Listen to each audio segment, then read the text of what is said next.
Cool. Yeah. If you don't ask us a question, we're going to make you name all the dwarves. We get a question first and then we'll do it, okay? I was just wondering how long it takes you to rehearse the fight scenes and how many months of sword training you do before that? That's a really good question. Actually, sometimes a week, for some of the fight scenes, even more. We actually spent 2.5 months rehearsing with the stunt team, and then of that we actually started to receive all our own weapons because we all carry different weapons, and so we all learned our individual styles of fighting with our weapons with the stunt team. So we actually put a lot of work into it. Yeah, we had 8 weeks of what we call boot camp to start with. So we did horse riding in the morning, and then we'd go and we'd do dwarf movement, learning how to walk and talk and eat like a dwarf. Then we had stunt training, then we had our individual gym sessions where the one-on-one trainer, and then sometimes we would go back to the stunt hangar and do a 1.5-hour physical fitness circuit. So we were quite fit back in those days when we were doing it, and we still are. These guys have been going to the gym for weeks. The gym start, doesn't need to. I own my own gym, so it's Dear Jed, why don't we find somebody who'd like to learn how to walk like a dwarf? Just very quickly, we'll give you a lesson. That's an interesting idea.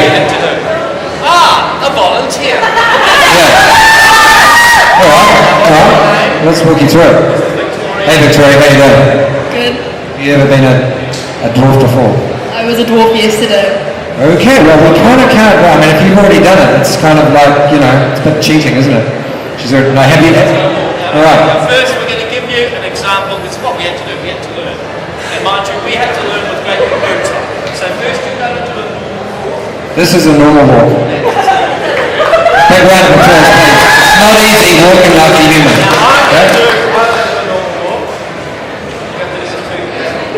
Oh, it's a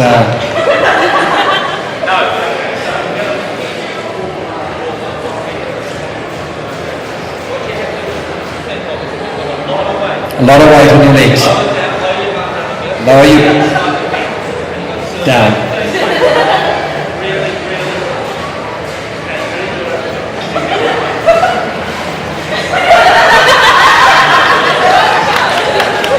None of this seems familiar. That was brilliant. I thought she was great. I thought William was a bit average, to be honest. Not bad. No, that's brilliant. A little too much swagger. The dwarves don't really have a lot of swagger. Peter, demonstrate. This is how you do it without swagger. Get down, find your number ones, man. Find your number ones. Get down, dude. Down. Bring it down, dude. The guy that we work with, that's what he's saying. Get down, man. Find your number ones, man. Let's go. Here we go.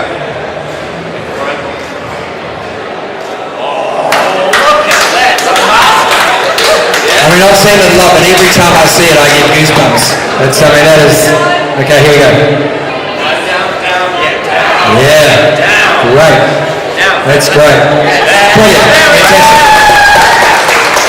The remarkable thing is she has learnt in 8 seconds what it took us 8 weeks.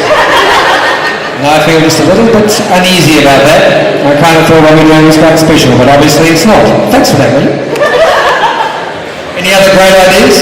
That makes it silly. So we seriously had to learn that, but it seems like it's funny, and it was to us at the time too, but actually we really had to do that because we had to think of all our weight being lower and the fact that we were shorter, so all our costumes are specially designed to make us look like we're much bigger in here and like we're small, and we huge boots that we wear, which actually, strangely enough, when we ended up getting the boots, they did all the work for us, but by that stage we'd actually spent 3 months learning to walk like a dwarf. And then fighting like that as well. So you don't actually, it's not just the walking, it's how you fight and the fact that people, you're used to dealing with people who are up there. Not that dwarves actually worry too much about that, do they, Jim? No, the other thing is, it's all very well to do your stunt training in normal street clothes or a singlet, if you're buff. But when you actually get the costume on, you have this huge fansuit with the shoulders are out to here and this ridiculously sized hairdo, which is kind of out to here. all of the stuff you thought about fighting above your head becomes kind of null and void because you can't do it. You simply can't get a big sword swing because you end up chopping off your own hairdo, which doesn't look great in a fight, believe me. I mean, even the odds are like, whoa, you chopped off your hair. Don't worry about that. But it all kind of comes to the centre of balance is in your belly as a dwarf. It's all kind of in here. And all your punches come from there. It's all kind of in that position. Yeah. It's a bit more like a pub fight than a street fight. Belly full of beer. Yeah. One of the images, our movement coach, that's his title, isn't it? A wonderful man called Terry Notary. He's the guy who would say, get down, you guys, get right down there. One of the images he talked about is that we've got a cannonball in our tummies, right? And everything, all the power comes from there. So anything to do with your weight and gravity, we're constantly thinking cannonball.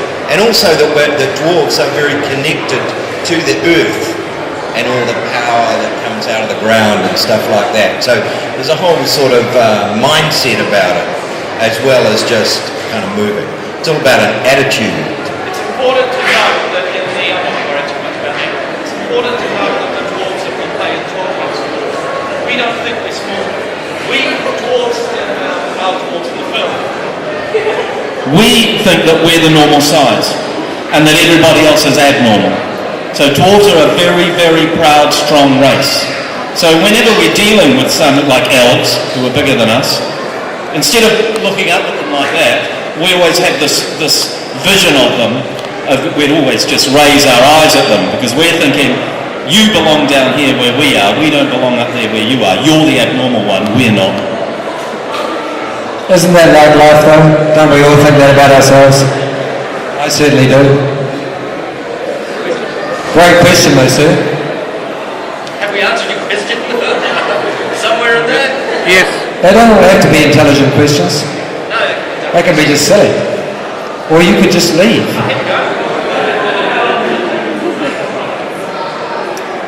Depending on the amount of hairdo that you had and the amount of wiggage, around about 2.5 hours. Yeah. They got it down. I mean, it started out being a bit longer then. As we went through and the prosthetic artists got faster at doing it and they got more comfortable with the paint design and the consistency, it took a lot less, but initially it was 2.5 hours.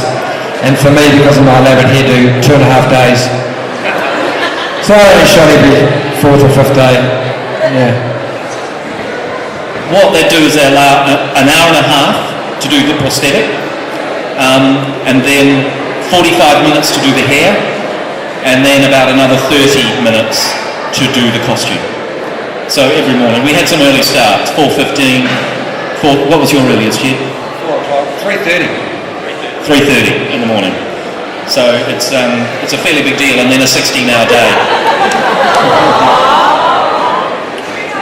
William is a very skilled technician at the approach to the makeup process, and he has actually developed the skill of going to sleep in the makeup chair. I hugely admire him because I could never do that. You really want to at 4:30 in the morning, but I can show you what that looks like. Forgetting the snore. Actually, it's a real skill when somebody's dabbing away in your eye to do that. and for a lot of it, I mean, maybe you can snooze and go off somewhere, go to your happy place.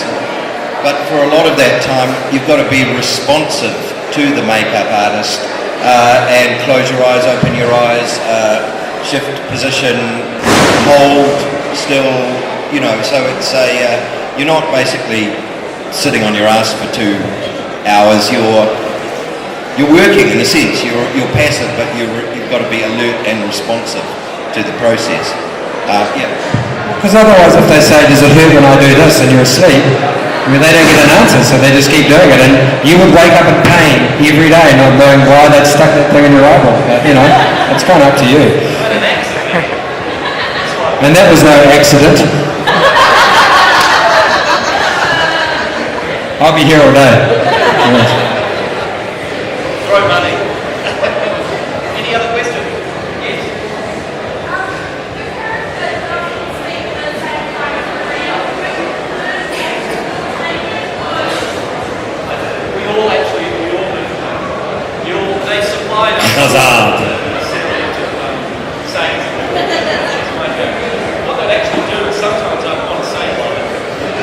sometimes I would want to say a line, and I would actually ask the dialogue people, and they would contact the guy in the UK who would write me the Dwarvish version of that line overnight and give it to me the next day.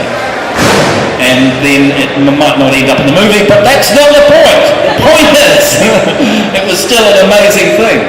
So yes, we'd all got some Dwarvish, and I've got quite a bit, but Jed won't let me bloody say it because it's an ancient secret language.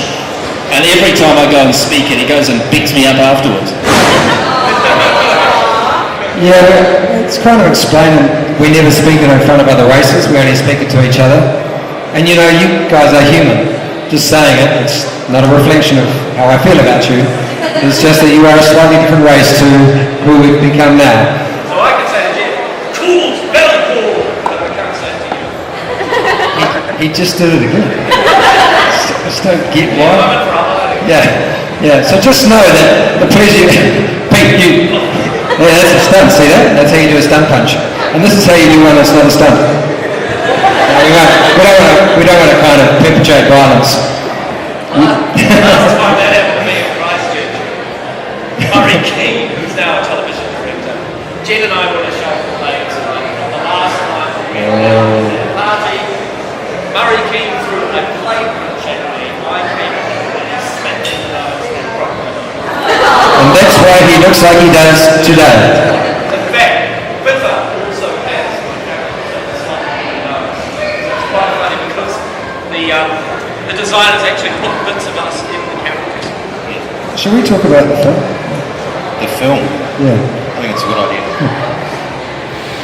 Which one? Questions, please. Yeah, more questions. Otherwise, we're going to Yes, ma'am. Oh, well, I kind of fell into it.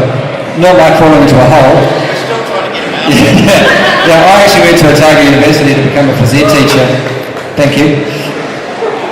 Anyway, it's been there for a long time, the university. It's been there for a lot longer than you and I. But we can own it if we like. But I was doing a phys ed degree and someone told me that being a guy, if I did Lisa Warrington's course, I would get an A. And I'd never had an A before, so I got into drama to get an A. I got a B+. Anyway, actually got an A. But that's how I got into it. And I was going to go to drama school to teach phys ed and teach drama, and I kind of got bitten by the acting bug. When you get people laughing and clapping at you, it makes you feel quite good. A lot better than trying to scream at kids to do something they don't want to do. So I thought I'd take that road. These guys were very ambitious though. I did stuff at school, like many of us do.